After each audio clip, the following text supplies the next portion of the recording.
Hello, everybody, and welcome back to Zenith League. We're here with the Carmadillos up against the Dynamo New Dawn. My name's Morty, and I'm here with Gab. How are we feeling, my man? We're feeling great today. Yeah, this is a really interesting match. Last match of the regular season and an important one as well. We always love it when the last match actually means something. It's all on the Carmadillos today, whether they can nip that last spot in the playoffs or will it be Dynamo New Dawn playing stopper to them and keeping them out there.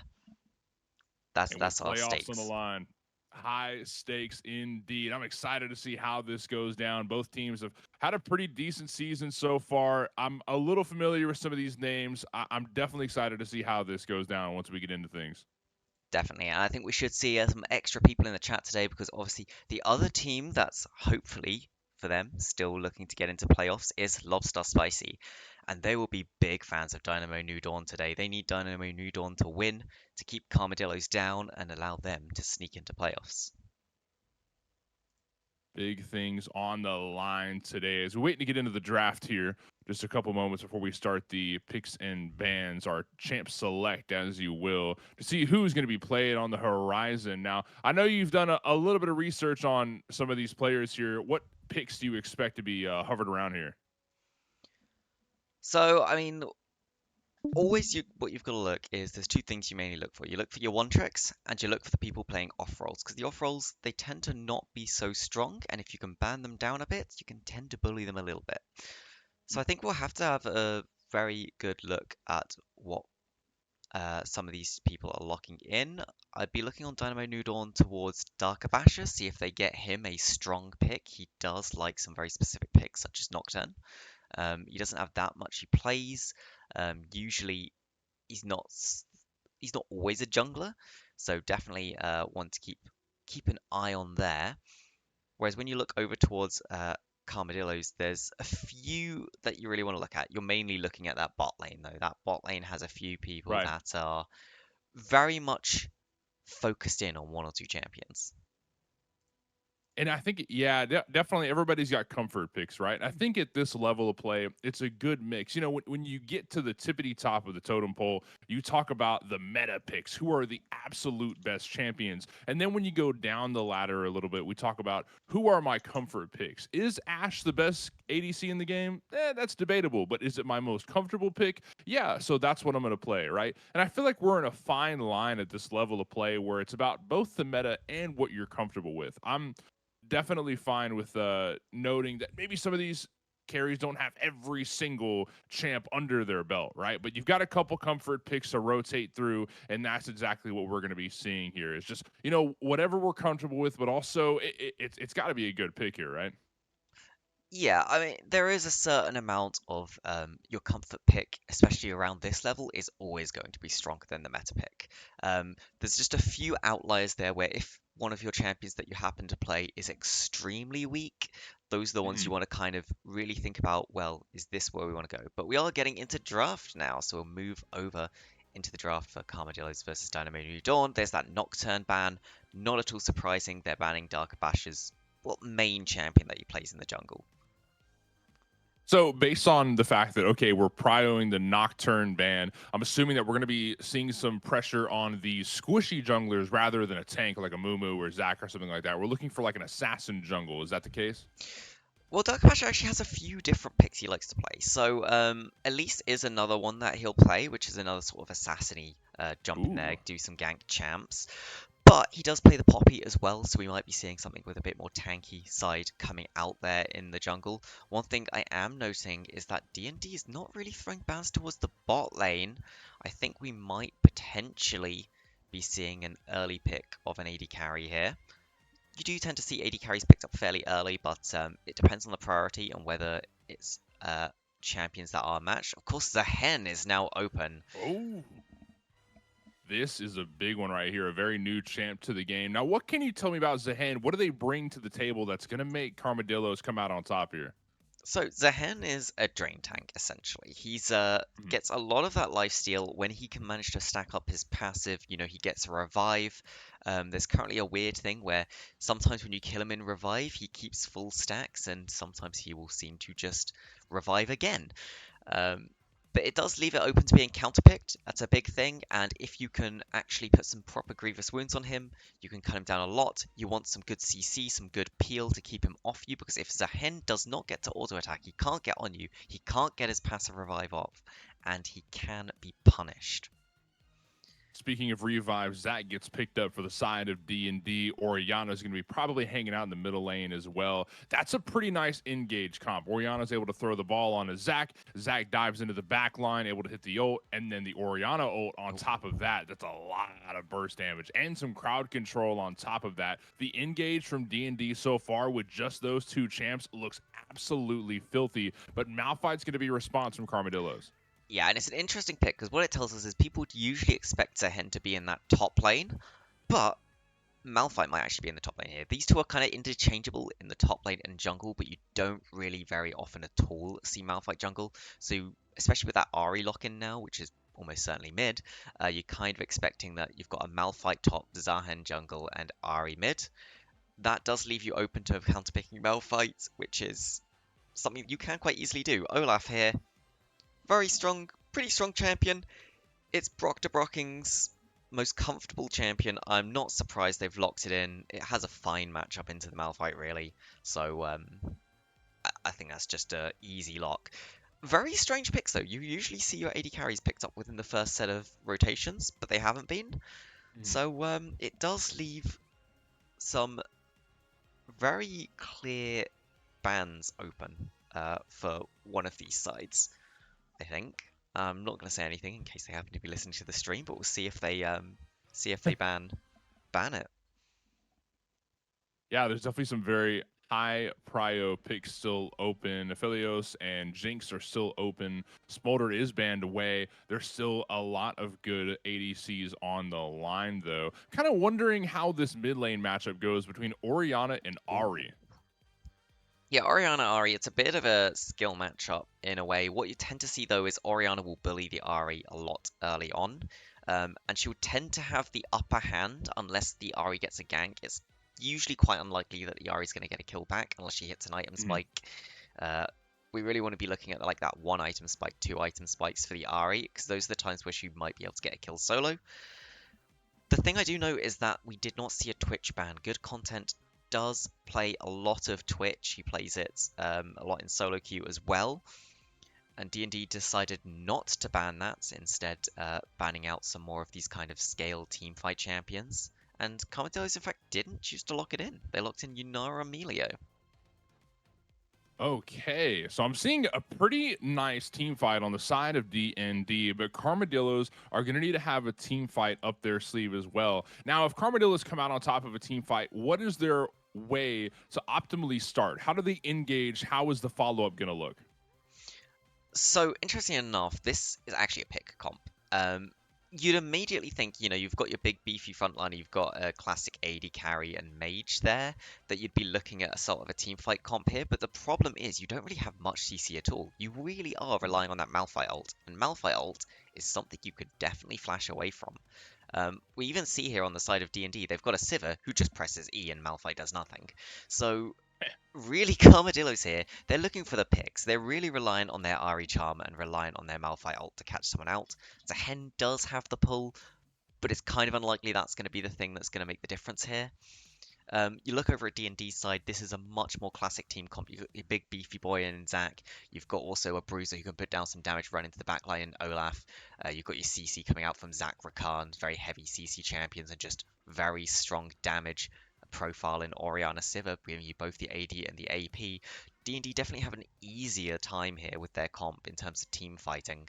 But when you do look at where these two teams currently are in the standings, although there's not much between them, Karmadillos do have that extra series win, which is why D&D cannot currently qualify for playoffs. So there might be something there. Do you think that affects the mentals at all, knowing that Karmadillos still have a chance, but D&D might not? Yes, so interestingly, most people would think that affects the mental in favor of Karmadillos, but what you actually find in most of these situations is that the team that's already out knows that there's nothing for them to play off. The pressure's completely off. They will just play their normal game, and they will look usually a lot better than they do throughout the normal regular season. Whereas that team who now has to win this for playoffs, they feel that pressure and they tend to make a lot more mistakes than they usually would. So this is the kind of series and the kind of games where you can very easily see an upset between like bottom tier teams and top tier teams, and these teams are very close in the standings. So I would not be surprised to see D&D take this. Well, here we are, folks. 5-on-5. The Carmadillos up against DND. This will be game one of the set right now, coming at you here in just a moment. But looking at all 10 of these champs on screen here, I like the pick comp. I like the idea they're going for, but I feel like the team comp from D&D is just a tad bit better with how solid their engage looks. You've got the rush from Sivir, that extra speed boost for the whole team to just run straight at him. Zach's got so much range with the leap into the knockup and then the disruption from there. Oriana's got the burst damage. Rakan's got more knockup and CC to follow as well. There's so much to love about the team fight from D&D, but the only thing is that they got to get there. They got to get to the middle end game where these team fights will come to life around Baron, around the drags. These early skirmishes might favor Carmadillos, so Carmadillos are on a timer. They need to get the ball rolling quick. That snowball needs to start rolling fast. Otherwise, D&D will catch up. They'll run team fights, and then it's game over for Carmadillos. Yeah, commentators here, they really need to have that Ari and that Zahen in the game so that they can really make use of their comp, get that 1-3-1 set up, force people to go to the side lanes where they can be picked off and push forwards from there. Something interesting to note is that it is the Malphite jungle and the Zahen top. This is the less likely version that you tend to see, or would see. Usually it's the other way round. But I do think Malphite Jungle is severely underrated if you can get him going past those first few clears, which isn't that bad for him, but he can be invaded upon. Then he does become a pretty strong jungler, especially if you're willing to just max the W out of the gate. Yeah, another thing that really favors the Malphite jungle here, because I'm in complete agreement with you. It's a definitely underrated pick. And part of what's going to make it a little bit easier for him is he doesn't have a jungler up against him that is known for invading. If I'm playing Zach jungle, I'm sticking to my side, I'm ganking my lanes, and that's about what I'm doing. I don't really want to step into enemy territory unless my other laners are feeling it and we have an advantage around. Malphite is yeah, like he can be invaded if he got up against like a Shaco or something like that. You know, somebody who can easily just slip in and out of the enemy jungle because they've got leaps over walls or something of the sort. Zach just isn't exactly in that ballpark. He's looking to farm just as much as Malphite is, so I think we'll just see a little bit of love towards the lanes and not a lot of invade from there. Yeah, if I had to guess, I think we'll be seeing some action towards the top lane. Seeing that we've got the new champion Zehen over there and it's up against an Olaf, I would expect both junglers to kind of be looking up there to get some early ganks off, potentially snowball one of these two champions ahead, because they are the kind of champions where if one of them is ahead of the other one, it's going to be very difficult for that opposing player to get in the game. Just for people's understanding, we're waiting for the delay in the game before we start, just so that if somebody does happen to have the stream open on one of the teams, they're not going to get an advantage. So we will be getting into starting the actual game in about a minute's time or so. Man, I'm excited, guy, but it's been a minute since I've had a league cast in and seen some of these names. I don't know about you, but league's been a crack for me.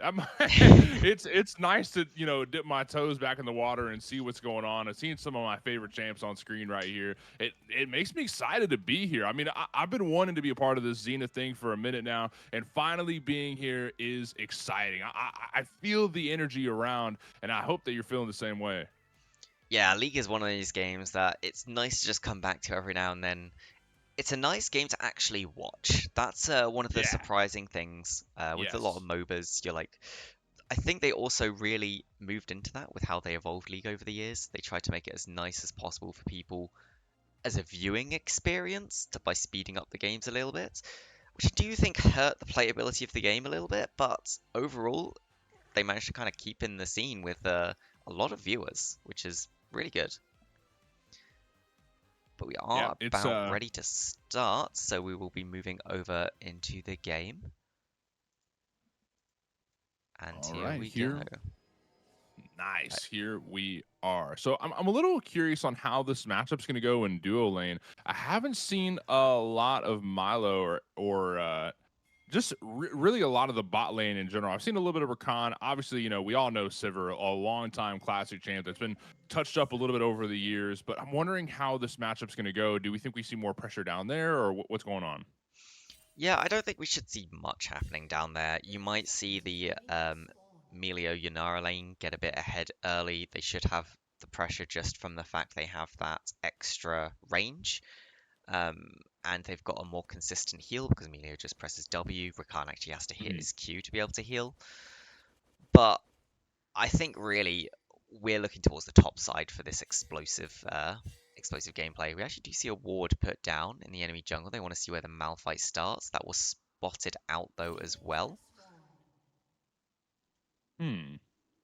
What are the odds that I end up eating my words, casters cursing myself, and Zach actually dives into the enemy jungle? That could be cool. I mean, he does have the leaps. He's got some decent early to game damage. If Zach is able to hit the Q and then start bashing Malphite towards his own jungle camps, I mean, the invade potential is there. Malphite's known for notoriously being strong up against AD champs. So when it comes to somebody who is known for doing AP damage like Zach, I don't know. Maybe he doesn't favor as well there. Yeah, so the thing that we really look out for is because on this first clear, the Malphite is not going to be at his healthiest. He didn't take a pod as well, so it is one of those things where Zac usually wouldn't have the damage to kill, but he's Brock to Brock, taking a lot of damage there. But yeah, you can basically see in this mid lane, like I said, the Orianna's going to have that earlier pressure. She just has far less mana usage to poke out, and her auto attacks do stack up that extra damage quite quickly. Yeah. Yeah, definitely.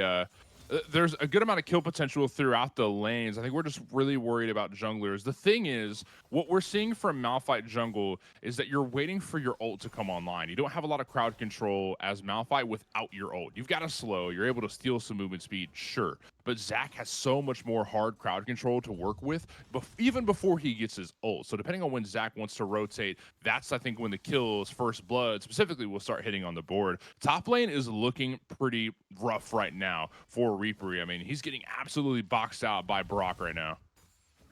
Yeah, we'll have to see whether Brock can get an advantage out of this and actually convert that into a true CS lead. There's about 2 extra minions still on there, so he's building himself a nice little lead to begin with. But it's really whether he can snowball that without getting ganked. Zac pathing top as well means that we might see the gank come out. There is a potential to tower dive this Sahin, especially There is when you've got potential, something but like there is Zac a ward up there. pops. Hmm. Yeah, Yeah, Brock's definitely in control. Looks like a CS lead in general, just for the entire side of DND. Carmadillo is not having the best early game, and what we talked about earlier during Champ Select is that they're on a timer. They need to get rocking and rolling quick. Of course, we're still pretty early on, only a couple minutes in, so they've got time to find a first blood, to find maybe void grubs, to find some type of early objective to put them in the lead. They've still got time to make that happen, so it's not too bad where they're at right now, but a small yet present lead in the side of D&D right now. yeah, realistically, they're waiting for level 6. These champions, they Yeah. need their first item, they need that level 6. What we're really looking for is that they don't fall too far behind before they get to that point so that they can fight still when they reach that point and they can press that advantage they'll have and actually get somewhere with it. So 400 gold already as the lead is not a great start for Carmadillos, but it could be worse. At the Zach moment, almost got caught out there. Did you see that? He tried to back at the enemy in the jungle. He got yeah. the back out as well, but Malphite almost caught him with his pants down there. And interestingly enough, the Sivir Rakan is actually hard winning this lane just in terms of the amount of uh, health. I can see they actually did take it back at some point. There's a cull Mhm. now on the Sivir, so that will be why. But yeah, Yunara Emilio not really getting an advantage here, which is probably the one lane you might hope would get the advantage early. Yeah, but nothing so far. Again, just waiting for 6. I think you hit it right on the nail that we're just waiting for 6 as Infernal Drake has been put up on the board, and that'll be exciting to see when we get some prio on there. Malphite's rotating up top lane, maybe looking to get a gank off on Olaf, but doesn't have ult online just yet. No ults for anyone in the game right now. Olaf maybe gets level up here in just a moment. Looks like Oh, Malphite's walking up. they've got to Brock be does get careful. slowed, but He can 1v2 maybe them. Brock wants to fight the 2v1 down to half health, but he hits the ult. He just got it in time, and now he's trying to box his So way much out. Hits the damage. slow through the reactor, chasing down Reapery. Oh! In goes Malphite, barely able to find the first basic, and there goes first blood for Karmadillos, finally finding some footing in this game. Yeah, and that's very unfortunate for Brock over there on the Olaf. That's one of those situations where you can 1v2 that. I think if he just used that ultimate a second or two earlier, he probably does manage to turn that around without getting that CC hit from Zahan against him. He probably just manages to get the kill on Zahan there, and then he can turn around and probably kill the Malphite as well, to be honest. But this could be one of those deciding moments in the game. It is that kind of a thin margin up there in that top lane. And what also was kind of a stinky situation is that, I mean, Darker Basher was right around the corner up there on the rocks. I mean, if he would have moved over just a tad bit earlier, it could have been really nice. Is now Malphite's making his way down bot lane, still doesn't have the ult, but here comes the engaged. In goes Ari from mid lane. Spirit Rush brings him forward, looking to find some damage on Sivir, down to quarter health. No mana to play with as well. Spell Shield definitely helps out there, but it's going to save the lives of the bot lane. No kills suffered down there so far, and Ori may be getting a plate up here in mid lane as a response for the rotation. So, yeah, that's a bit of a disaster, honestly, for Commodillos. They lose a plate's worth of gold mid. They commit the Ari ult to bot. They don't really get anything out of it. They get the Sivir flash, but unless they convert that into a kill down there in the bot lane, it really means nothing. It's very unfortunate for them. The Malphite was not sick, so he couldn't use that snap engage. Although they hit the Ari charm, they just didn't have the speed or the damage to catch up and convert it. Oh, and we can see Reapery here actually attempting to freeze the wave on his side. And Brock stepping up just a tad bit into the tower. And Zach is actually in Generic's jungle, actually taking blue buff away. And little does Reapery know that Zach's hanging out in the bush waiting for the knockup, but Reapery is able to find Brock before Zach even shows up to the fight. Wait a minute, no way that he 2v1s this. Darker does have the revive online, so I don't think he dies here, but the revive isn't even pulled. Reapery is a-okay with just finding the one kill. Malphite does have the ult here. Does he want to try and maybe find the knockup? He doesn't have the vision, though. I think he'll prio on the Void Grubs instead of maybe trying to find the kill on Zach. Void Grubs is a good objective. I think I'm completely okay with that. As you maybe see a kill here in mid lane, or you'll wins this. And very low health bars on both sides. Gory is able to take down Pepsi Boy, and another kill, this time going towards DND. Good stuff here in the middle lane. Yeah, and that's what I mean by the fact the Ori does get that bully and that early kills a lot more. She just has the more consistent damage. Ari's one of those champions where she really struggles to actually kill people on her own. Her current state is not the best. She is kind of like that setup champion. That is the Void Grubs as well that do all go over to the side of Karmadillos, so they'll be very happy to pick them up. An attempt to take one from Brock, but the smite was cleverly held by Yan on the Malphite. So we're 9 minutes into this game, and no Drake's taken so far. 2-1. Karmadillo's up 1 kill, and the gold lead goes towards DND right now. Less than 1,000, but it's still a gold lead nonetheless. But Void Grubs are on the side of Karmadillo's right now. Once they start getting some more gold in their way, maybe they can start sieging and take advantage of those Void Grub buffs. Yeah, this is very interesting as well because that's a strong Drake for both sides. Both of these sides really want their champions to have the move speed advantage, so you'd expect them to be looking a bit harder for this, but move speed's one of those things that it's very hard to quantify how good it is, and a lot of people do underrate it, so I'm not too surprised. Oh, Steno's jumping in, but the Malphite is here. He ults and misses the ult. Oh no, the Malphite ult's down. This means the DND might come out on top of this fight. Zach shows up with Let's Bounce. Oriole follows through as well, and Rob is able to take down Jane. Able to find another kill here. Blink Flash is forced away from one of the bot laners. Able to find a slow here through the queue. Very good stuff from Zach. Able to find another kill. 2 kills suffered down bot lane so far. And with 4 bodies down here in bot lane, maybe they rotate over the drag and take the first one of the game right here. Yeah, and it was an overforce from Yan on the Malphite. He was not in range of that ult, and he did not need to ult. Ooh, Ghost committed and ult. Oh no, look at Olaf just trying to run him down. Brock be Brockin', and that's what he does, rocking the top lane as the Cloud Drake is being Oh taken my down god. here. Malphite just showed up. No way, dude. Look at that. Jane showed up in the blink of an eye, smites it away, and a big OBJ going towards Carmadillos. That's exactly what they need at this point in time. And it was all the masterful bait there from Yan. He misses the ult and gets himself killed so that the enemy will start up the Drake, leashing it for him, and he still has his flash to flash out over the wall. All part of the plan. But no. Oh, perfectly calculated. Love I, that. I did want to point out that although we've seen the kills going over towards the Zahan in the top lane earlier, it was still a gold lead for Brock de Brocking just because of that massive 20 CS differential he managed to build up. Like, it's a lot of damage being put out, but Malphite's behind here, the bot lane. Robbie's in a lot of Does not trouble. have the ult ready, though. Rob is about half health, down to even lower, and is shut down. Down goes Sivir. And maybe looking for another, but I think Rakan's just a tad bit too healthy to look for as far as killing goes. But taking down Sivir is huge. That's the big thing right there. I'll take that any day of the week.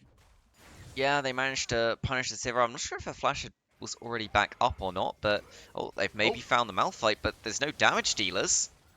Knock-a-Pit's Malphite. Darker doesn't have a lot of damage to follow through, though. Spirit Rush brings it forward, and Jane is barely able to get the knock up through.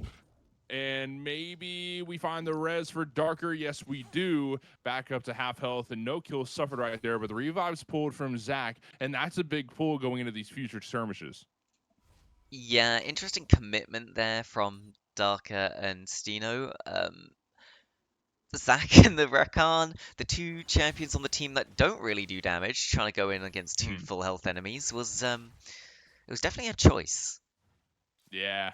I don't know. There's not a lot of follow-up there. I don't know if they were expecting Ori to follow through or if she wasn't even in lane yet. I don't know exactly how that communication went down. But just a lack of communication. Sivir's by herself. Robbie is getting chased down here. Good content's able to find a lot of slows, but having to use the flash there is humongous. Robbie almost got caught out, but barely able to save their own life. That is big stuff. Carmadillo's finally able to find some type of traction in this game here at the 13-minute mark. They're only down 1 kill and a bit of gold thanks to the CS leads from all these lanes, really is what it looks like. But the Drake is definitely going to favor them going forward later into the game. Oriole is used out in middle lane. Pepsi down to 300 health, and the combo from Gore is going to take down Pepsi. Another kill going towards this Oriana, who's picking up a bit of a lead. 2-0-2 is looking real nice. Oh, now Reaper might be in trouble, but Brock's a bit... Oh, he's got damage in spades. He ain't worried about this fight any day of the week. Malphite slow will stop them in their tracks, and Reaper won't be chased down here, but 3 members of DND are up by the Rift Herald, which isn't up just yet, but the presence is there, just trying to put a bit of fear in the hearts of the Carmadillos. Yeah, it's a very interesting choicing there, but I mean, I have the feeling Pepsi Boy's maybe not the most confident in this matchup, or at least hasn't played it all that much against someone who knows the matchup from the other side, as he's taking some of these trades which he really shouldn't do, but maybe AD Norway's caught out here.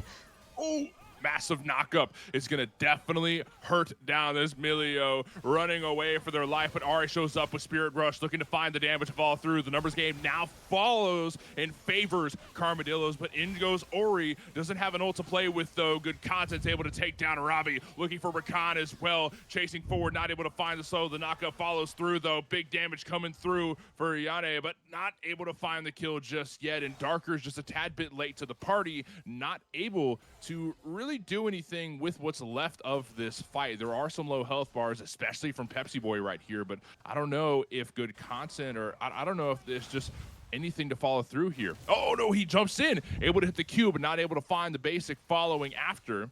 And I like the energy there, but I think it could have been used just a tad bit earlier if you want some kills with the side of DND.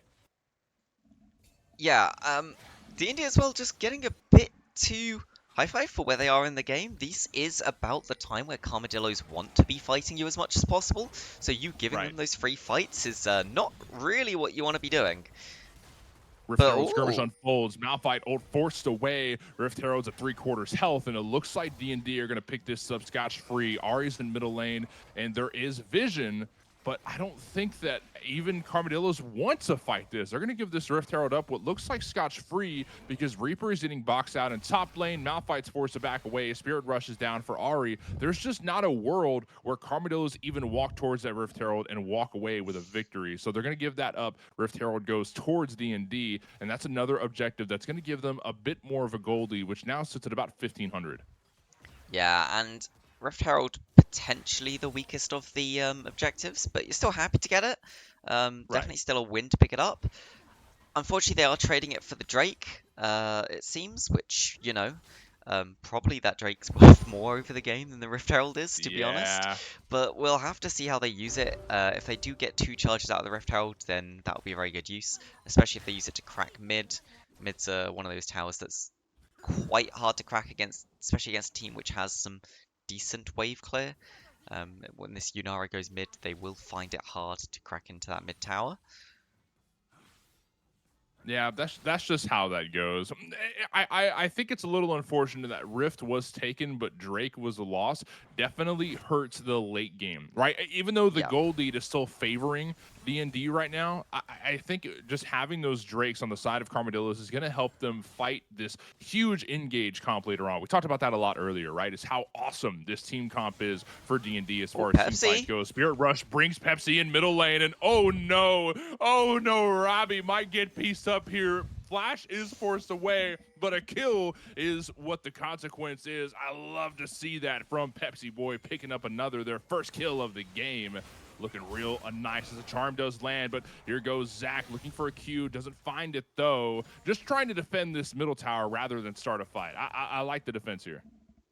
Yeah, they keep the middle tower healthy. Dark can just go back farm some chickens. I mean, really well played by Pepsi Boy, knowing his damage, knowing that he can get the kill onto the Sivir. And he does pick up a kill for himself, which is very much needed for Carmadillos. They're still 1.7k gold behind. Ooh, Brock to Brocken going in here. Oh my god, that speed!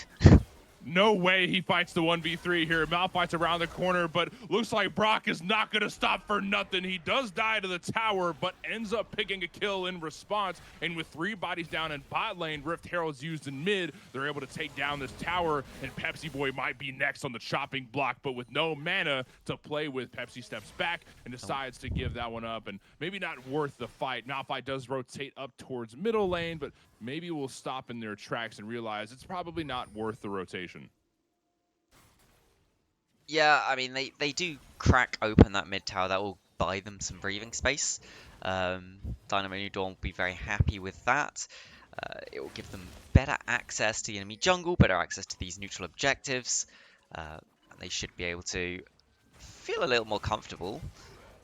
Oh, This... massive knockup there. Love to see that from Darker. Let's Bounce follows through. Big crowd Oh, control, locking down Reaper, but they're not comfortable with diving the tower because there is a teleport coming through. Ari shows up and able to back off the rest of DND, who are looking mighty fine here at the 19-minute mark. Pepsi Boy rushes in, really looking for this fight, but there's not a lot of follow-up. Guess it's a bit of a miscommunication, Robbie! but able to use Spirit Rush to get over the wall. In goes Robbie, but Robbie might have taken a step too far, and down they go. That's the consequence. Darker not able to fight over the wall. No way that he dies here. He does have the res online, so he doesn't die there, but he doesn't even lose the res. Good response from Zach. Has to use the flash to get over the wall, but it does reward him with his life. 7 kills in the pockets of Carmadillos and 6 for D&D right now. And while the gold lead might still favor D&D, especially with that blue tower that just fell, I mean, the Drakes, I think, is such a big thing to talk about. 2 Drakes, a Hextech and a Cloud, sitting in the hands of Carmadillos. It's really going to hurt D&D late game.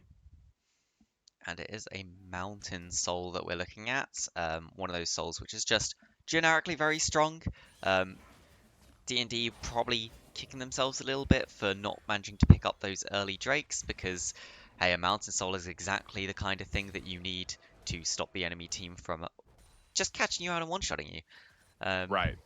Well, Mountain Soul is one of those Drakes that has a disproportionately good effect on certain champions, one of those being Malphite, whose passive and his passive on his W means that the amount of armor he gets while he has his initial shield is much higher. Yes. Mountain Drake just adds to that initial shield essentially.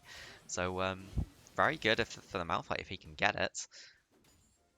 Oh my goodness. You see the damage from Pepsi Boy right now? I mean, they don't even have that much gold, or like the CS doesn't look too great, but just the damage is so nasty, especially up against Brock, who just cannot handle that much magic damage right now. The AP is just hitting hard for Pepsi right now, as the Drake is getting picked up by DND.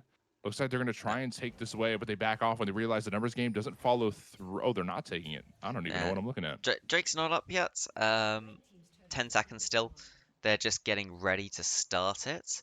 Yeah, this is one of those points where Pepsi's probably around the strongest at an item and a half. There'll be another spike whenever our item is completed, but this is the point where they really want to try and push this forwards, push this The advantage. Drake burn begins now, down to 7,000 health, and the charm lands from Pepsi, who's trying to zone away, down to D&D want to 5,000, fight it. but smites up from both sides. In goes D&D, looking to contest this Drake, and it's going to go towards Carmadillos. The knockup follows through, and they want to take this fight to Big Orioles D&D as well. Low health bars on the side of D&D. Zahan's able to find a double kill. Down goes Rakan. Robbie's able to find revenge on Jane, but Pepsi Boy running for their life. Darker has the res online, but not a lot of damage to follow through. Brock is picked out and put down, and the blobs from Zach will be taken down. A Drake and a damn near ace goes towards Carmadillos. Here goes Karma. And Carmadillos are in their perfect point. They wanted to fight there. D&D, after a couple of early flubs, felt like they really had to fight that dragon. They just fought into a position which, although they had the gold lead at the time, it was not their strong point. They give up that third Drake. They're going to give up the Atakan as well, and this has swung the game completely in the Carmadillos' favor.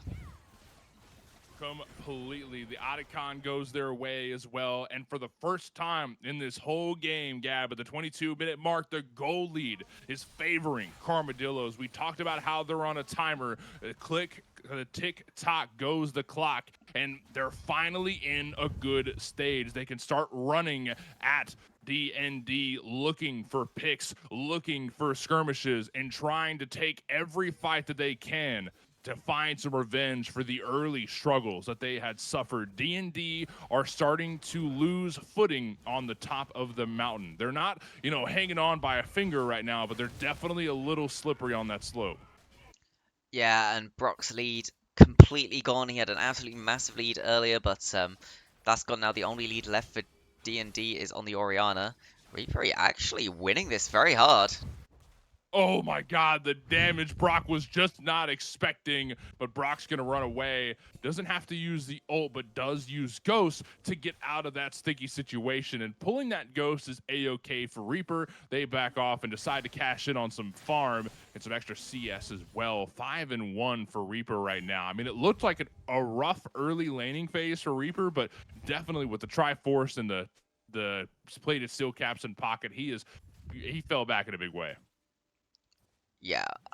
Reaper's found Goranem.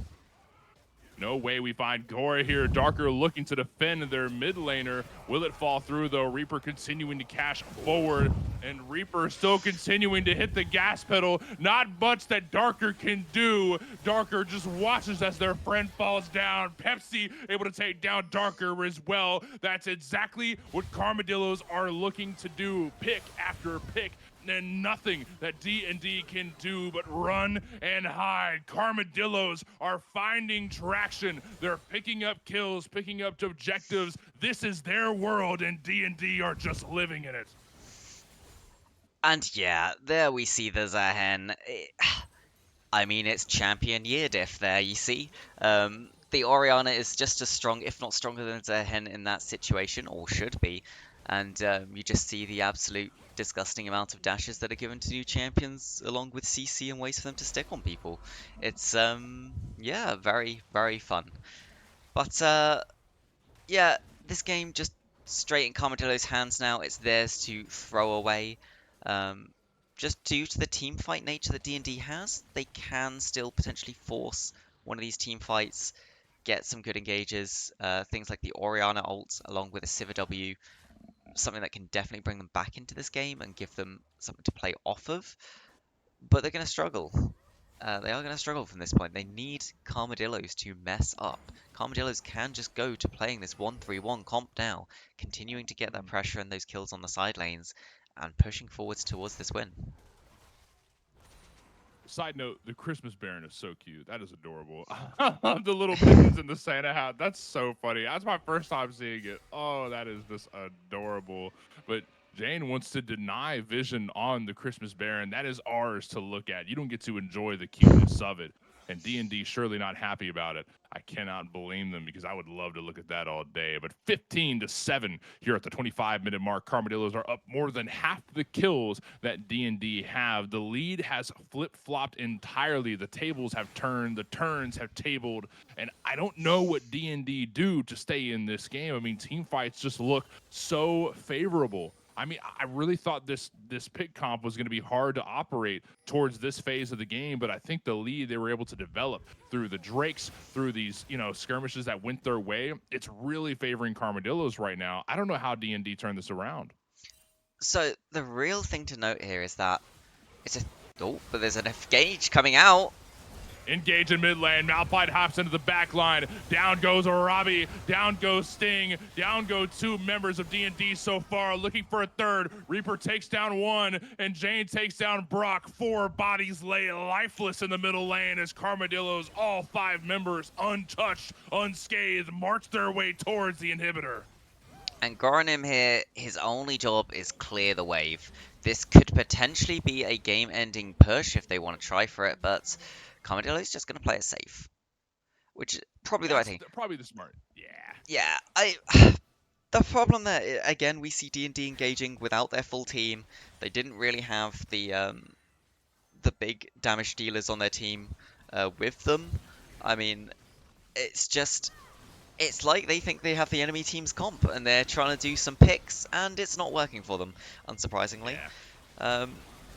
One thing that I was going to say before that fight broke out, it was a 3,500 gold lead for Carmadillos at the time, and 2,000 of that was on the Zahen, which is a champion which, if you can catch him out, especially before he gets some items under his belt, you can kill.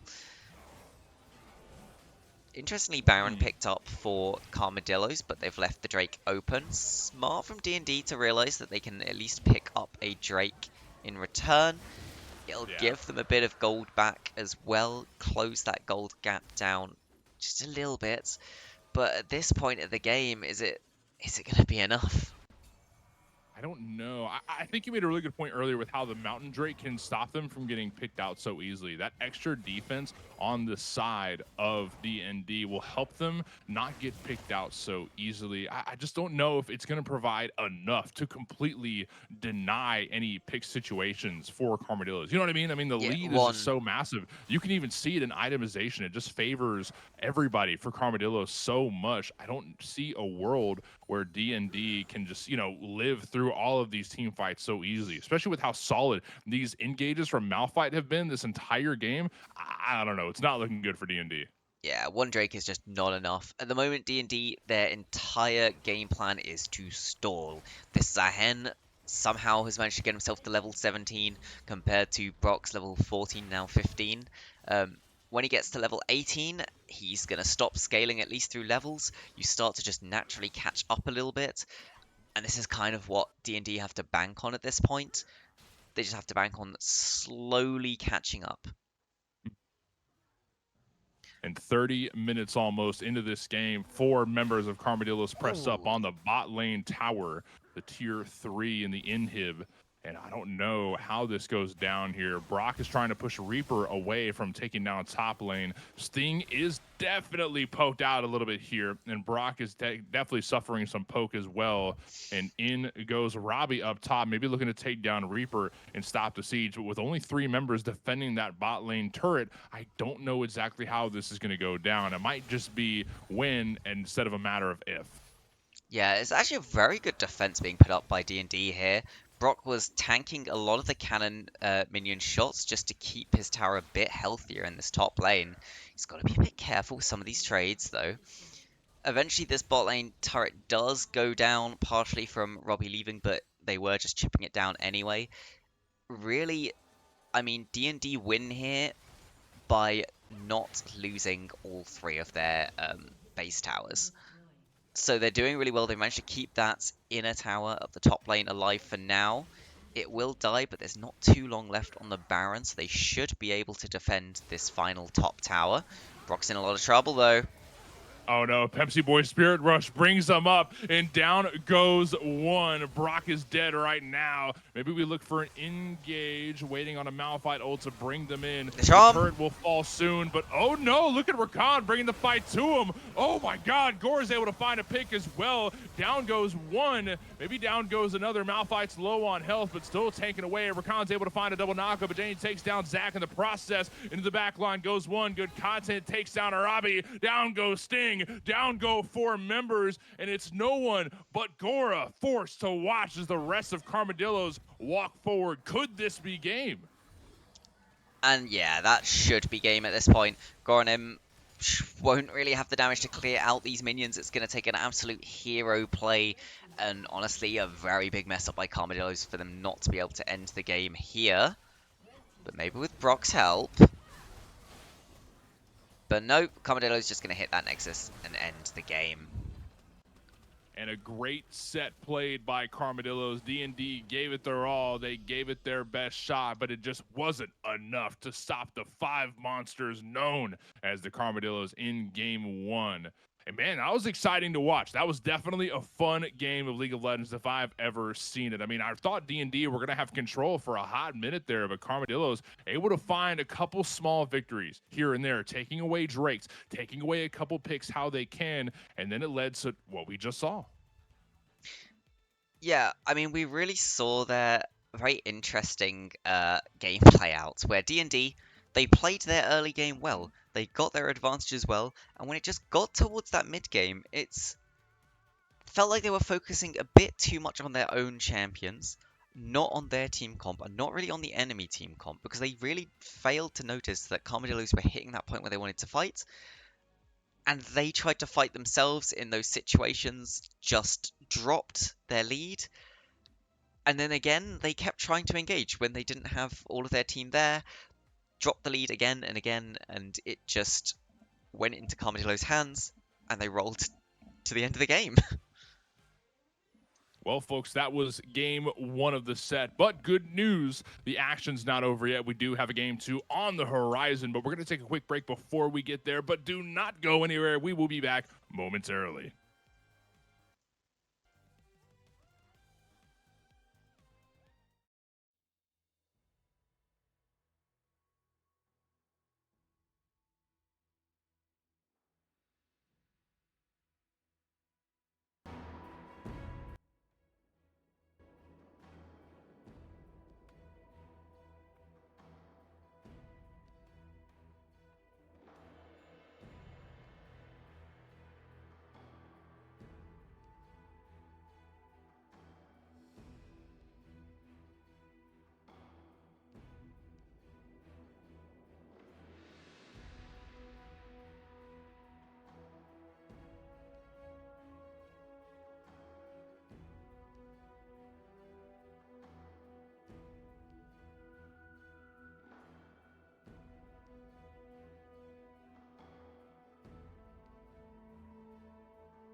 Hello, everybody, and welcome back to Zenith League Summer Split. We're here looking at Game 2 between Carmadillos and Dynamo New Dawn. My name's Morty, and I'm here with Gab. How are we feeling?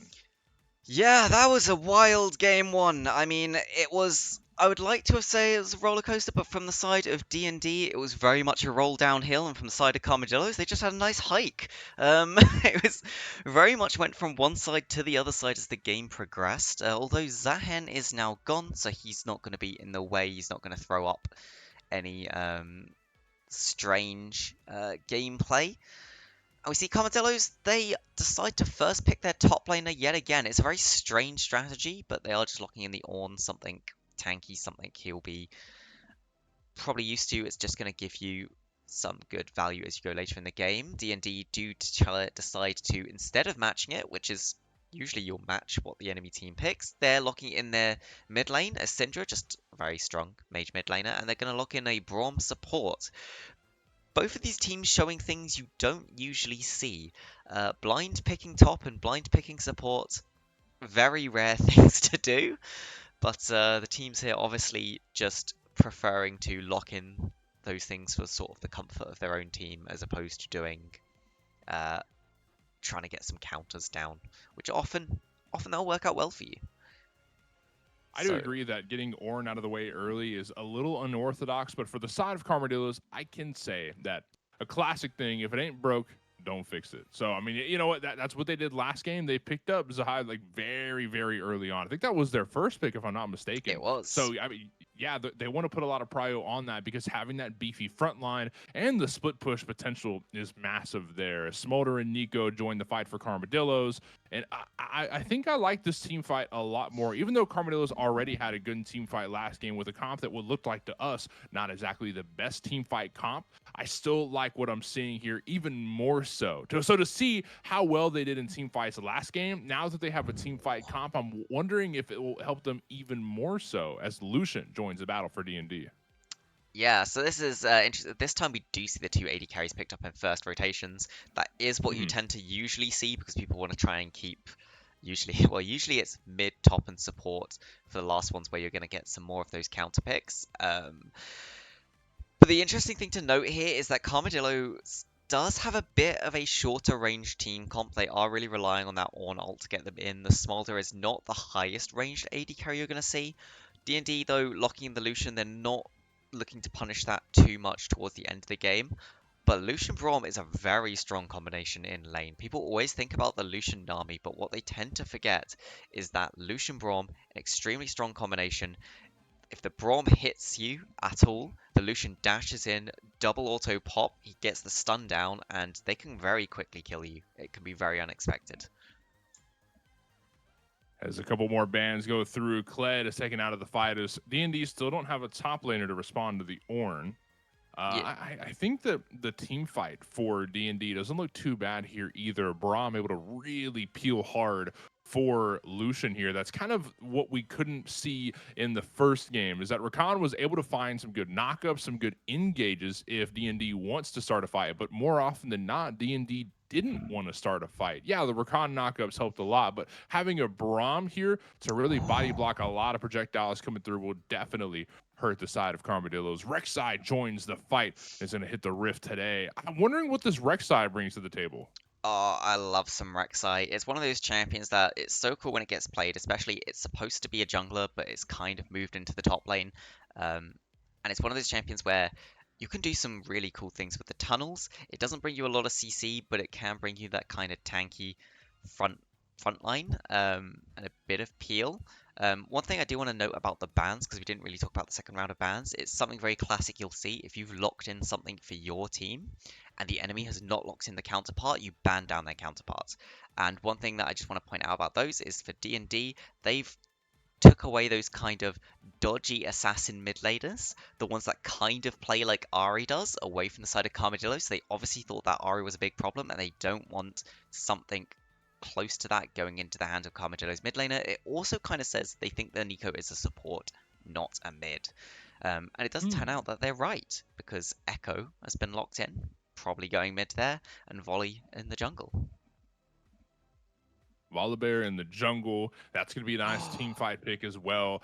I like how Carmadillos have kind of changed things up and invested in the team fight rather than what they went to last game, just to find out that, I mean, we run these guys down in team fights, right? I mean, it looks like a bit of a skill diff. And Carmadillos really stepping up to the plate because we talked about this before last game, that this is the game that secures their playoff pick. If they're able to 2-0 this, they are easily 100% in the playoffs and ready to move down from there. Now, DND are playing for nothing but taking down Carmadillos away from the playoffs. That's their main goal right now. They can't really do too much to save themselves, but they can knock down Carmadillos a tad. Yeah, at this point, due to losing that game, I believe they've now locked their place entirely, and they can't even shuffle uh, upwards even a spot in the standings. But they're still playing for pride, and I gotta say, this team comp they've locked in, I love this team comp. This looks so cool. They've actually got the Rek'Sai back in the jungle. It's not just boring tank top lane Rek'Sai. They've got an Alawi, a champion that you don't really see very often. They've paired a Lucian with a Braum, which is another cool combination that you don't really get to see often because not many people tend to play them together. It's a really cool team comp. They have some strong AD, some strong AP. This is another good team fight team comp, and I really want to see them actually play it for the team fight this time. And we'll see how that goes down. I think a big thing that we saw in the last game was how D&D were able to take control early, but then around 10, 15 minutes, it just kind of went towards Carmadillo slowly but surely as they picked up Drakes and everything else. So tell me how the early game goes down between these two teams. Who's going to be in control? Where do we see first blood potential? So I think the first blood potential is strongly in this bottom lane. Lucian Braum is a champion pairing that can definitely push and get that early first blood. And they don't even need a gank to do it. If they can just get a single hit onto the Nico and Lucian jumps forwards, that is a kill. They just need to basically ping the Nico with something from Braum. As soon as they manage to do that, they should be able to get this kill. So I would be looking towards this bottom lane a lot. Another place to be watching is this mid lane. We would expect the Syndra to get a heavy lead in the first couple of levels. That time where the Echo's really going to struggle to put some true pressure or damage onto her, just from the fact he's a melee champion and his dash isn't so big. If he dashes in, he's forced to auto attack, which means he'll be auto attacking in the middle of the enemy wave, which early on you will take a lot of damage from those back three casters. So the Echo should be bullied out early. Whether we'll actually see that will be another thing. And honestly, even in the top lane, the top lane's a bit more of kind of a skill matchup. It's probably the closest of any of these lanes we're going to look at, but you would hope for something like the Alawi, it will be able to outplay the Ornn a bit in the early game, maybe with some of those tentacle slams or with the extra % health damage from the W, and potentially get some advantage there.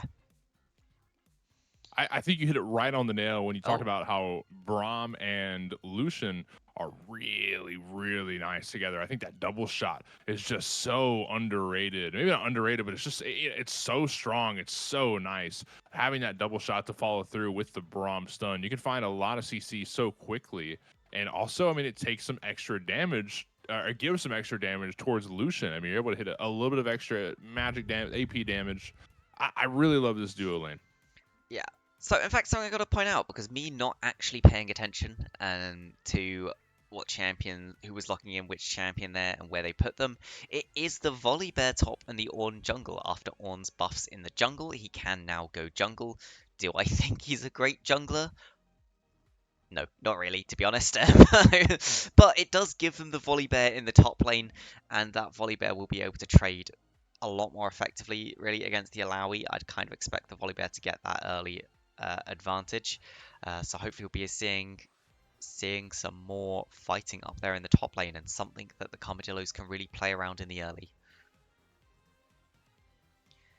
Do we see any interesting starter items that are indifferent? I think Alawi having Doran's Shield is pretty understandable. The Doran's Ring, the Doran's Blade for Syndra and Lucian, respectively. Everything looks pretty regular so far, right? Yeah, we don't really see anything too untowards. Electrocute on Lucian is an interesting one. It does give a lot more of that early damage. It shows they probably are going for some early kills. Double Comet on the bot lane, though, for Carmadillos. They're more looking for that kind of early poke damage. If they can get enough poke down onto the Braum, onto the Lucian, it will put them off from wanting to engage. So definitely something to watch. Just a reminder, we are just waiting for that 3 minutes for competitive integrity. So that's why we're loaded into the game. We can see what it is and tell you what's there, but we're not going into the game and playing just yet. We've got about a minute left. So we talked about. Oh, I'm sorry. Go ahead. Go ahead. We talked about how early game is going to be going towards probably DND based on the picks that we see so far. But I'm wondering, just based off of what we've seen so far and the champs that you see on screen, if you were a betting man, Gab, and you had to put some money somewhere, who are you putting your money on? Who's going to be taking game 2? Well, I like an underdog, and I like to see some good team fights, some weird picks. I'd like DND to win this one. It'll also give us a game 3 if they do. Just putting it out there. I do think there are some quite clear flaws with the comp that Carmadillo has as well. If I was to say just have to pick a random champion on one of these teams to be, I definitely would have preferred to be on D&D's side. It's a much easier team to play out. So I think it's kind of a clear choice there. But we are ready to go into the game itself. So game 2 between Carmadillos and D&D. Carmadillos at match point to lock themselves into that final playoff spot. Oh no, all 5 from D&D rotating down bot lane. Where are they going? What's their game plan? Oh, so they're going to hope to try and catch out the enemy AD carry or support in the brush. Potentially, if they can, they'll try and get the kill onto the Lucian and really just push ahead this lane. If you want to put it on someone, you really want it on the Lucian or Alawi, one of those two champions that you're hoping they'll get ahead in lane. And here they go. They should get the flash. Ooh, Able to hit the Q. The slow lands. What falls through though? No, the Q just goes shy. They don't get the slow, so the Smolder is able to just walk away. Nothing picked up. Dang, But everything was riding on that. I could have swore by the sound effect it sounded like a hit, but I guess I'm mistaken. I mean, he didn't get slowed, so yeah, I guess it makes sense. nothing spent either. And interestingly enough, I don't know if it was on purpose. Braum had not bought yet. But he has bought now. I assume it was not on purpose and he just forgot to buy on the first one or loaded into game so late that he didn't have the chance. We'll see both the double Smolder here because of course Nico in that lane. Both junglers are starting on the top side, so they're looking towards this bottom lane. Smart move. That's probably where you're going to see a lot of action in the early game. So tell me about this Nico support. What does this do? What does this bring to the table? Oh, it's terrible. But people like to play it. Even the pros like to play it.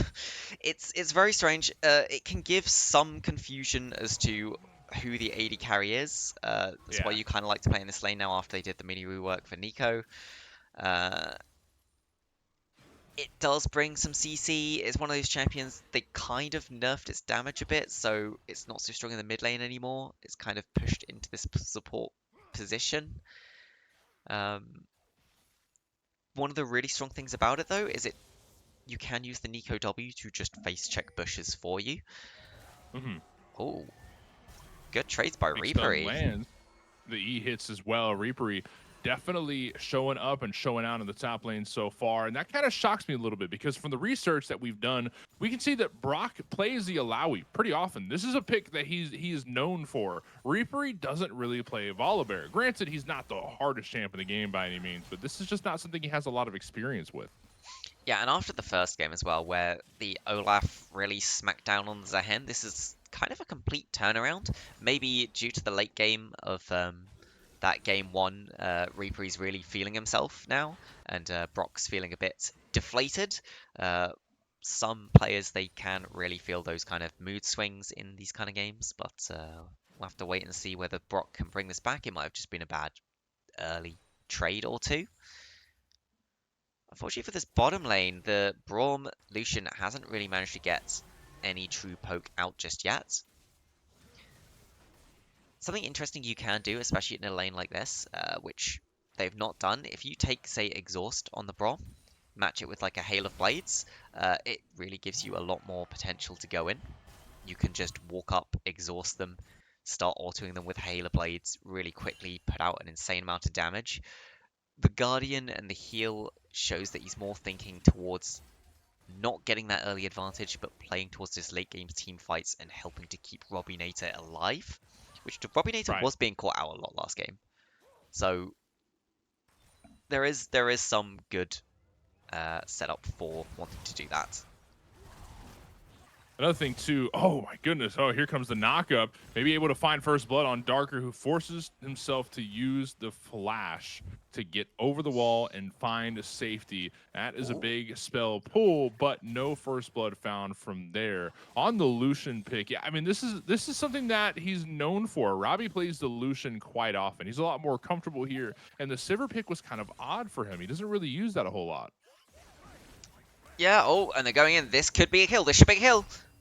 Waiting for Barrier one is forced more, out. hits the stun, and able to find first blood. Big things happening down here for DND in the duo lane. Bot lane able to pick up first blood, and that's going to get them a little bit of traction going. It's not, you know, the humongous over the game, but you know what? I love to see it. Yeah, and it took them a little while to get comfortable to take that. Oh, but could be in some trouble. No Both. way, the barrier forced out, and a skirmish happening in top lane as well. Reaper able to take a bite out of Brock, and man, that Brock meat is real tasty, ain't it? Reaper picks up one for Carmadillos. Way to find a response there.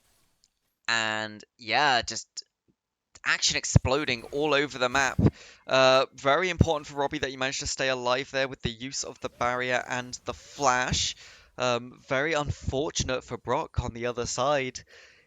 He was doing alright staying into this game, but he's taking so much damage. Oh, and his bad trade yet again. Reaper just turning it around. Brock's not level 6.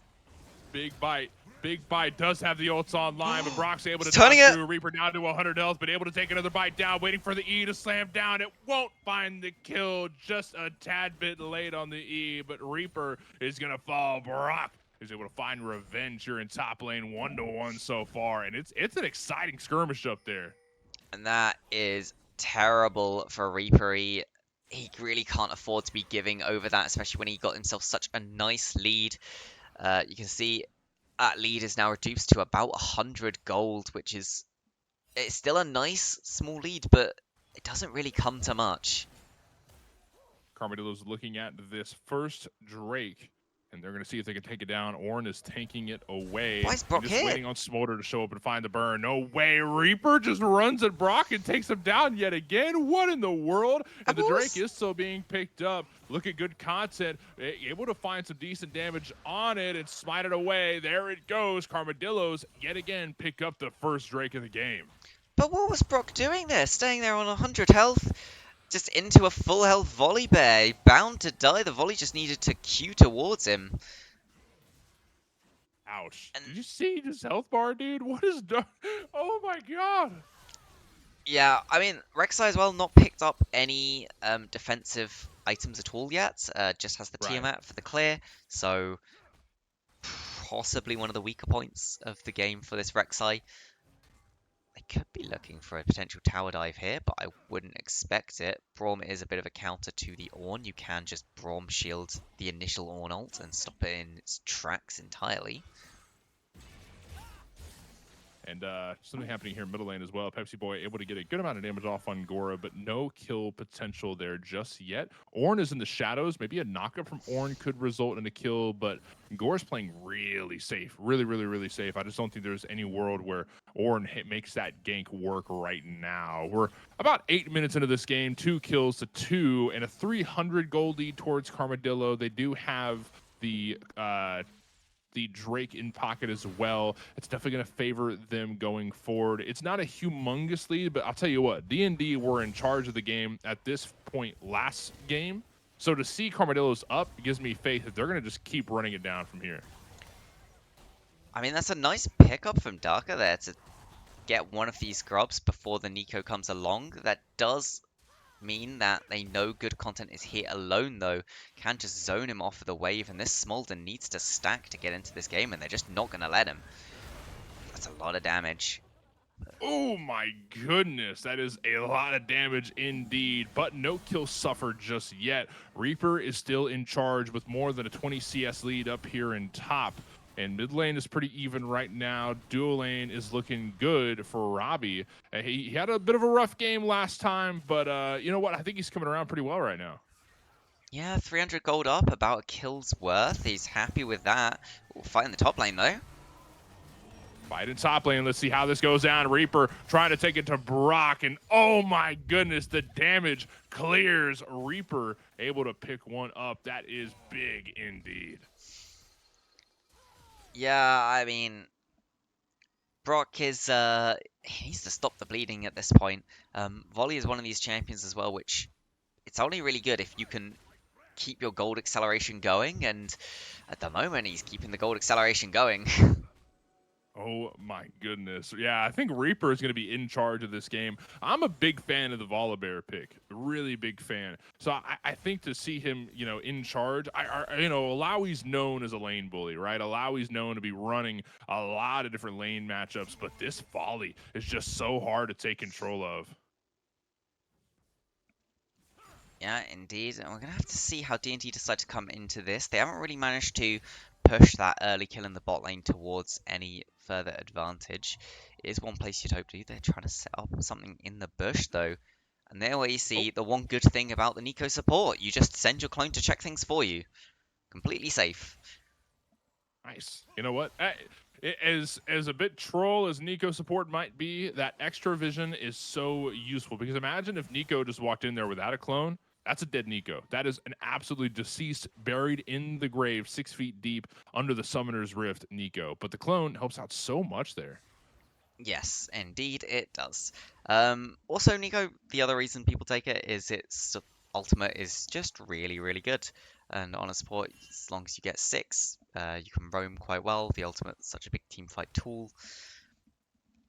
I mean, you still gotta say, like, there's a lot of other supports you could just take instead of it, but there you go. Oh, but Rek'Sai's probably looking for a gank down here. Able to Flash. use the tunnels to find a way in. Knock up. Hits from the Bramble. Another knockup follows through for Darker, and Robbie's able to find the follow-up damage. Orange shows up just a tad bit. Wait a minute, he shows up in time. A lot of low health bars on the side of DND. Can they clean up? Nico takes down Stino. Able to find a Robbie here, maybe down to 100 L. Darker with the back line, maybe looking for a response. Nico's able to pick up a double kill, but around the corners, Pepsi, who is again just a tad bit late. Gora follows through with the rotation, and Pepsi Boy presses forward, forcing Gora under the tower, but Gora walks up because Pepsi's down to half health. Maybe there's a world where Pepsi gets picked off here, but Nico's not feeling the rest of that fight. Nico goes back, and Pepsi's walking back towards mid. And it was a beautiful setup there.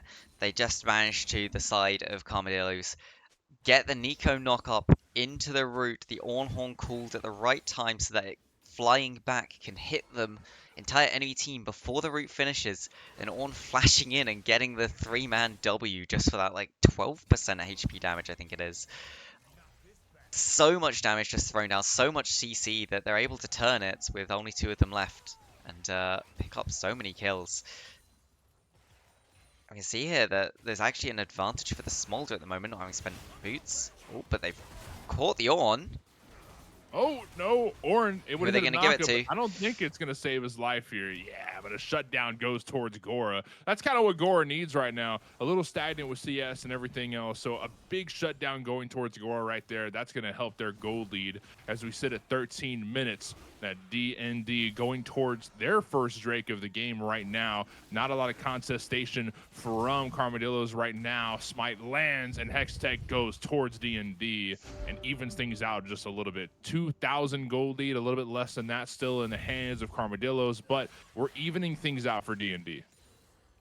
Yeah, at the moment they really just need to get Robbie to take a back. He is not finished his item yet, whereas the item has finished for the Smolder due to him getting his free boots. So at the moment the advantage is just towards this Smolder bot lane. There's a fight up top, but I don't think they'll want to tower dive this necessarily. Yes, they are. The knockup almost about a hit, but it's not even needed. Reaper's diving under the tower, and it goes for the wave instead. I'll give that one to Jane. That's all you, big dog. But Reaper dies to the tower and gives up the shutdown? What in the world? And Darker shows up here, maybe looking for this Ornn pick as well. The tunnel's still available, able to hit the knock up here, maybe, not just yet, but dashing forward goes Darker, able to take down Jane. That's actually humongous for D&D right there. That almost brought them back in gold. And that is why you don't really tower dive an Alawi that much. Oh, but Robbie jumping forwards. Yeah, the Alawi, just when a few of you are under the tower, presses ult and tends to get kills off of it. I mean, your ghost is stuck under the tower. The ghost is bound to die. The tentacles are going to get so many slaps onto it, and we saw there the amount of damage into Reaper's ghost did manage to take him down, and it left Jan-Erik on his own in enemy lines, where it just gives the Rek'Sai over a free kill, and you take those 2 kills to 1. You're very happy inside of D&D. You take that every day of the week. So I'm really, I think D&D is very fond of how that exchange went down. Shutting down Reaper like that was just humongous. Yeah, indeed. It's really nice to have. Oh, but Jan-Erik is back here. Brock knows he's there. I don't know. That's a weird one. A lot of high health bars on that side, but Darker shows up. Maybe looking for Ornn instead. Reaper's going to be a hard pick. Jane, not so much. That should be the prio for D&D in the skirmish near Rift Herald. Knock of lands from Darker, and Alawi's feeling this fight. Let's head on in and try to take down Jane. Reaper's looking for Darker, who gets the tunnel to find safety. Still chasing down Jane. Can we find Jane? Yes, we can. Gora rotates over to secure this fight going towards D&D, but a double kill goes towards Gora. Looking good indeed. Pepsi Boy takes down Brock. Pepsi finds a double of their own, and Gora and Pepsi left alone in the river. Both found 2 kills near that Rift Herald. No OBJ afterwards. And something happened there in the bot lane. We didn't see it. In fact, do we want to go back and watch it? Why not? Let's go back and watch it, guys. We have control of this stream. There was an attempted back from Robbie Nater, but... Oh, and they just walk into the Nico ult. Both of them take so much damage. Robbie has no mana. I think he must just overstay here and get tower dove. Oh, yeah. So good content walks up. Oh my god, he got confused. He thought it was a Nico, but it wasn't. No way. And they overstay. They both walk into the Nico ult range and get ulted. It gives over first tower. It's a disaster in the bot lane. Towards the top lane, it was okay. The 2 for 2 was fine, but yeah, absolute disaster for the bot lane there. And it feels like sometimes this bot lane for D&D just needs to know when to back. Know when to say, hey, I don't have to do this pressure right now. I can just take my back. I can spend my gold, get a bit stronger, and come back to lane later. As we're 16 minutes in, 1 Drake on each side. The goal lead favors Karmadillos yet again by at least 2,000, maybe even 3. I'm not a mathematician. I'm just a caster, but you know what? We'll call it how we see it. A couple thousand, we'll call it there. And I think Karmadillos are in control. We saw this about this time last game where Karmadillos started to maintain control of the game. Rift Herald going towards Karma as we speak. And D&D just don't know what to do with their map presence right now. I feel like D&D were in control of the map a little bit better last game, picking up Void Grubs and other things. But right now, it's just, I don't know, they look a little confused. I think they're struggling to get their footholds back. They had some nice fights around the top lane. They've had some nice counter ganks. Unfortunately, losing that bot lane tower is pretty big. And getting your Lucian, I mean, this far behind is very unfortunate. Oh, flash away from Robbie. Big fight. Robbie. Big fight here in middle lane. One down already. Able to hit the ult and take down 1. Reaper's chasing down Gora, but down to less than half health. Stino's looking for some revenge, and we're going for Gora instead with Pepsi Boy. Good content. Catching a lot of slop here. Robbie is getting real low on health, but still trying to take down a Reaper. Darker takes down a Reaper, and good content presses forward, looking for 1. Able to take down Lucian. Able to take down Stino. That's a double kill as Jane is able to find revenge. Gora's on a killing spree, and Darker's chasing down Iane. Can we find this here? I don't think so, but a couple kills that favor. I mean, that's 2 and 2. I don't know who came out on top there. I mean, yeah, I'm not quite sure why Robbie walked back in there. Could have definitely survived, and it just would have been a winning fight for D&D. But he does end up going down. D&D will start up this Infernal Drake, but it looks like it will be contested.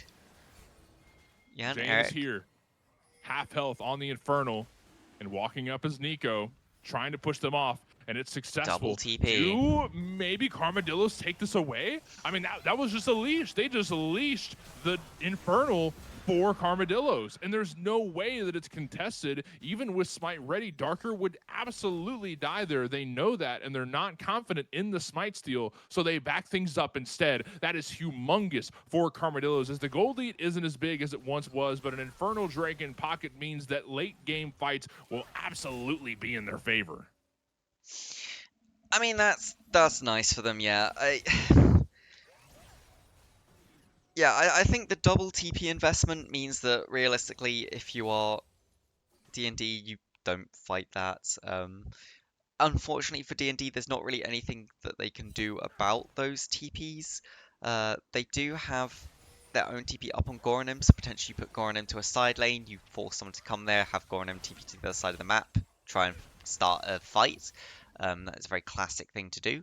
Robbie has to be careful here, he could just die to splash damage. Flash in. Oh no, Robbie is dead. Nico picks up one, and Good Content suffers a lot of damage, but is not taken out just yet. But look around the corners, Orange, to make Darker's sure going that in. Good Content can step up just fine. Darker goes in, able to find the shutdown. Will they pay for it with their life? We'll find out here in just a moment, but oh no, Orange able to hit the slow. The knockup follows through. Pepsi Boys around the corner. There's nowhere for Darker to go, and they're pinched out by the Rift Herald. Gora is on the run. Doesn't want to get caught out here and hanging out near their tower as the top turret is destroyed. Their tier 1's down. A lot happening all around the map here. Yeah, and the gold lead is only about 1,000. It's not really worth much. Oh, nice pickup from Goronim. Just knows his damage, knows that's squishy Nico. If I just press Q alt, he will die. And indeed he does. He will die. 15 to 13, 20 minutes into this game. And even though the goal lead yet again is still close, it just looks like Carmadillo are in control of the map as the Otacon is up. And it looks like Jane's trying to maintain vision, although Steno, a couple members, Robbie and Gora, all around the Otacon. Now they're maintaining vision. They're showing presence by this OBJ. That's the biggest thing on the map right now. So they definitely don't want to let that slip to the hands of Carmadillo. And the other point to note here is that there's a big advantage for D&D if they want to go for this. They have TP on the Alawi. The Volleybet is pathing top, does not have the TP up, so cannot join a potential fight. Goronim, meanwhile, is just zoning off Jan Eric while they do the Atakan. Atakan, of course, does shred your armor, and I believe your MR as well. So any team that does it will be weak in an ensuing fight. It's going to be flipped. Down to 3,000 health, and in goes one. Jane's able to take it away. They just stole the Thornbound Otacon away. They just stole it away. They picked up 4 kills in the process. Triple kill for Pepsi Boy. Oh my God, they are showing up and showing out. This could definitely be a sweep for the Carmadillos as they march their way up victory lane, the right side of the map. The bot lane is surely going to be losing their tier 2, maybe even more. Yeah, they'll lose their tier 2 on the bot lane.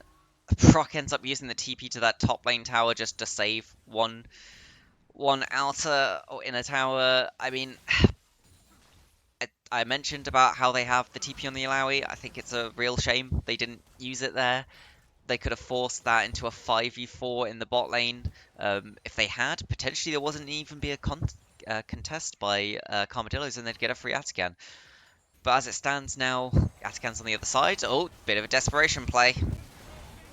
Is this going to work out, though? How desperate can you be to pick a fight like this? Carmadillos look like they're going to maintain control here. Shut down Lance Maravi to take down Pepsi, but Pepsi takes down Gore in the process. One dead on each side so far, but in goes Reaper, able to find the turret. Steno's down to a couple hundred health and just waiting on an engage. Nico pulls the fake out. Down goes the Q for Steno, and maybe they go for this turret. They decide to play it safe and back things off. Yeah.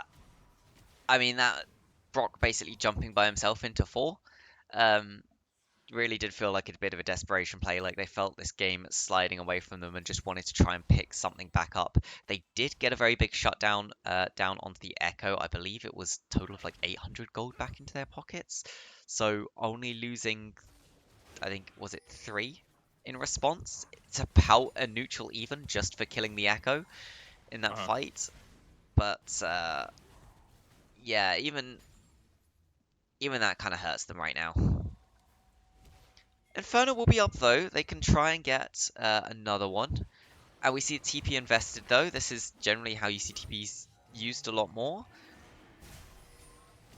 Okay, Inferno is getting picked away, but looks like Smolder's no way not here. DND are trying to pick this. Yeah, Smolder's not there yet. I mean, the numbers game definitely favors DND, but they need to make things happen quick. But I don't know, they're not comfortable in taking this fight. There's no solid engage because Carmadillos are split up across the entire Infernal Drake pit. I don't think there's any solid engage for Sino to just hit a nice line of knockups. So we got to wait for them to line up here, but I don't think it's going to happen. Nico's in the back line. Yeah, they're waiting on an engage. They're waiting on a way to make their way into the back line. Gora is easy pickings should Ornn hit a massive knockup, but low on health. Ornn might need to back things up before the Drake siege begins. Nico's still in the back line, and they're playing the hover, the song and dance around this Infernal Drake, waiting for a way in. Oh, Darker goes in.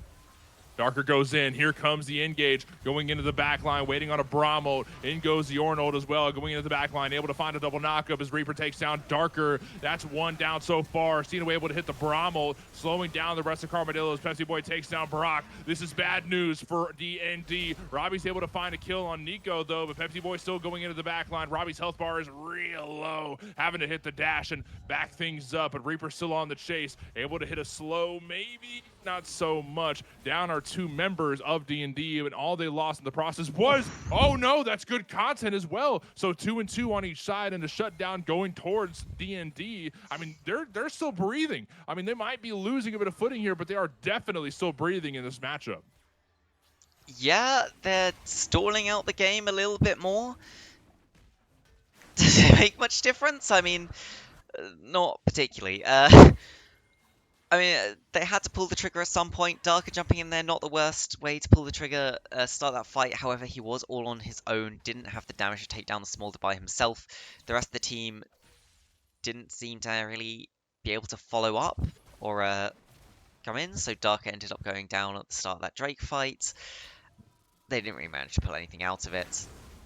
I mean, the problem is they're just weak enough right now that they need either the team fight to be a true just front to back, or they need to catch someone out. If any of these team fights, there is a potential flank for the Nico, or a potential flank for the Volley Bear, or even the Ornn, or Echo, they're in a lot of trouble. D&D need to try and force favorable situations for themselves at this point. They don't have the gold advantage, and they're on a bit of a timer with this Infernal Soul looming against them.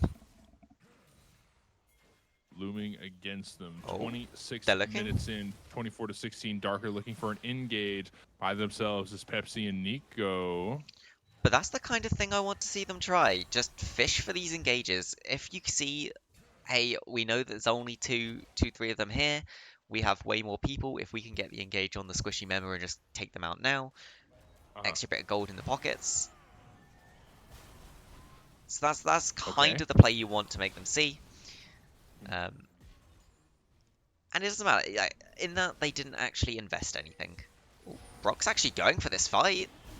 Ult invested. He was confident. He's got the ults online. Reaper's down to a quarter health, and the ult definitely helped out there, but was it illy invested? I'm not so sure. Reaper is forced out of the fight, but what happens from there? Oh, guess we're going to have to find out. In goes, oh no, Ornn ult lands as well. Good content is slaying Robbie. Gora takes down 1 as well. Down goes 1 on each side so far. In goes a massive ult there. There goes Smolder's mom, and shutdown finds for Pepsi Boy. Wait a minute, that fight just kind of fell apart for Carmadillos. Reaper is not there it's to a help 3 out. for 1. Good content's taken down as well. Triple kill for Gora, and Jane's on the retreat. They're not feeling the rest of that. There's no way. And Reaper is still forced down bot lane because Brock would be able to take down that fight as well. Reaper goes in. Reaper's feeling this fight now. Brock has the ult back online, but Reaper is confident. Needs a shield, but is shut down before the shield can land. A big dub for DND. Exactly what they needed to try and bring this game to game 3. The bot lane tower's taken down. Baron Nashor is being hovered around, but I don't think they begin the siege. They're just maintaining vision nonetheless. They'll take the shutdowns. They'll take the triple kills. All good things for DND. DND explode back into this game. They're not going to go down without a fight. And they get 4 for 1 in the end there, picking up multiple shutdowns, swinging that gold right back towards them. They are still 1.3k, 1.5k-ish down, and the ornaments coming out now for the other side does mean that they are actually effectively quite a bit more gold down. But we see the kind of thing that this comp can do. When you allow this comp the room to start moving backwards and throwing skills at you, throwing that damage into you, if you're just willing to chase them, this comp can turn around and really do some damage back to you. But we'll have to see whether the Carmadillos do that again. After feeling that pain, will they now realize maybe we don't overchase them? Big things on the line here. Still fighting for their spot in the playoffs. Carmadillos have not lost hope just yet. They're still up on kills. They're still up on Drakes. I mean, they still are definitely ahead in this game, and their team fight potential is still massive. But DND just found their first big dub in quite some time and now feel a lot more confident going into these fights. But Carmadillos cannot lose hope just yet. Even though they had a rocky situation just now, it's time to regroup, refocus, recalibrate, and get back in this. Yes, and we can see D&D are moving towards this Baron. They know it's the one thing that's up. It looked like they were going to try and either start or fake it, but they've just decided clear some vision, put some vision down ourselves, and back out. We don't need to get into another fight right now, which, yeah, they're very happy to just kind of sit around. The Orn's pretty much done with making his ornaments. There's not much more gold he can give to the team. You're in one of these weird states where neither team really wants to fight for the Baron right now. It's a bit of a flip to fight for it, so they're not happy to do it. Alawi, though, TPing in means that D&D want to fight this. Okay. See, I mean, yeah, they're feeling this. They can't give up that third Infernal. That would just be so much damage that there's no way they could handle it. So they need to contest. They need to fight this. Waiting for an engage. Smolder's trying to poke down Steno. Bromolt's online, waiting for an engage. Darker's around the corner as well, but is getting poked out. Robbie's down to a quarter health, and in goes Darker. Darker's waiting for a knockup, able to hit a 3-man, and Brom's waiting in the back line. Orin's able to hit a knockup as well. What can we do from here? Good content takes down one. Pepsi takes down Steno. Down go 2 members of D&D, and Robbie's going to be third on the chopping block. Gora might be next as well, waiting for some type of CC, but nothing can be found on Gora, and Brock is way back there as well. Down are 3 members of D&D, and pressing forward are Carmadillos yet again, going back to maybe this Infernal. Do they go for Baron as well? No way. Nico is in a rough spot right now, though.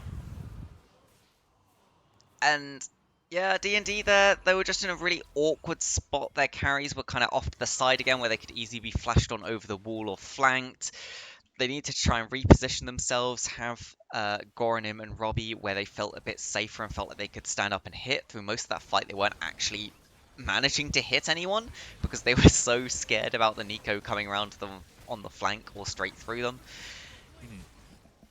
And this is basically the problem they've been having all kind of game, where that has been happening, and now they show kind of the awareness to be wary of it, and unfortunately it does cost them most of that team fight, as they're just not getting the damage from the damage dealers. And an Infernal Soul really does make this game heavily favored in the Carmadillos. As a reminder, Carmadillos, if they win this game, they will be in playoffs. So very big game for them, and that game is currently entirely in their hands to win. 32 minutes in, Baron Nashor just now picked up by Carmadillos. 8 kills above their opponents. Karma are still in control. 3 Infernal Drakes in pocket. An 8k gold, 6k gold lead, sorry. 6k gold lead, and they've got everything they need to just run it down from here. All they need is a good team fight and a W key. That is true. Meanwhile, on the side of D&D, you want to stall. That is the aim of the game. That is the name of the game right now. Nice Sonia's from Goronim. Dodges all the CC pretty much, but unfortunately it's not enough. And it won't save their life. Sino hits the Bromwell, but it won't save their life as well. Pepsi Boy takes down another. Reaper's up top fighting the 2v1, taking down this tower, and down goes the mid tower as well. The inhib in middle lane is gone. Maybe the top inhib will be taken down in just a moment as well. Looks like this could be game. DND have one final shot. This is their Alamo. In goes Darker, looking to take down the back line, but he's melted down like hot butter on a stovetop. Halfway down on the Nexus turrets. This is their last shot. Lucian ults take down as well. Good concept finds another. The Alawi is the only one alive. Is yet again, Brock is the only one watching as their Nexus falls. Game 2 is going to the Carmadillos. And well played by the Carmadillos, we've got to say. They did have the slightly weaker, tending to be team fighting teams, the ones slightly harder to execute on, but they executed on them well. They do take the 2-0 over Dynamo New Dawn, and Carmadillos will lock themselves in to that final playoff spot. Of course, that is a bit of a heartbreak for one of our other teams here. A bit of a heartbreak for Lobster Spicy, who are out of playoffs now with that result. But a great day for the Carmadillos. They do lock themselves into playoffs. I think we do have a potential interview that we can do. Yes, we do. We're going to talk about good content, the ADC from the Carmadillos, who just put on a clinic with this game. Absolutely disgusting with the Smolder plays. And we're going to talk about what we just saw and kind of get into the mentals of Carmadillos now that they're in the playoffs. Let's go ahead and bring them in. Hello there, good content. Amazing game that we just saw just now. How are you feeling? Where's your head at? Hello, thank you. I don't know. So you are locked into playoffs. You guys made it in the end with that win. Were you in doubt or were you sure that you would make it? Nah, I was pretty sure we were gonna win the game. Yeah. Oh, I love that confidence. I love that ego. So we saw. I do have a question for you because I noticed Twitch is not banned. You are a bit of a player of Twitch. Is that just a champion that is for solo queue for yourself, or is it something the team's not too much of a fan of? Honestly, I've just been running it down on Twitch and solo queues, so Yeah. So. I didn't really feel. Yeah. That happens. That happens. Very much. I think something that we can talk about is you guys tended to do quite well in lane, especially in this last game. It was the lane where you could have been punished quite heavily if the Braum Lucian had managed to get on you. I think in the entire game they managed to do it once, to caught you guys out once, but you managed to stabilize after that. How did you feel about playing into that lane? Did you realize beforehand that they're likely to try and kill you? Were you playing a bit safer than usual? How did you approach the lane? Well, it was partly the reason why we wanted Smolder after we saw the Brown pick. Because you can play pretty safe with it and farm. I mean, relatively safe with both Q or W if you need to. Yeah. Yeah, I So think it was a good it's not pick. really. Helped you Yeah. get through there.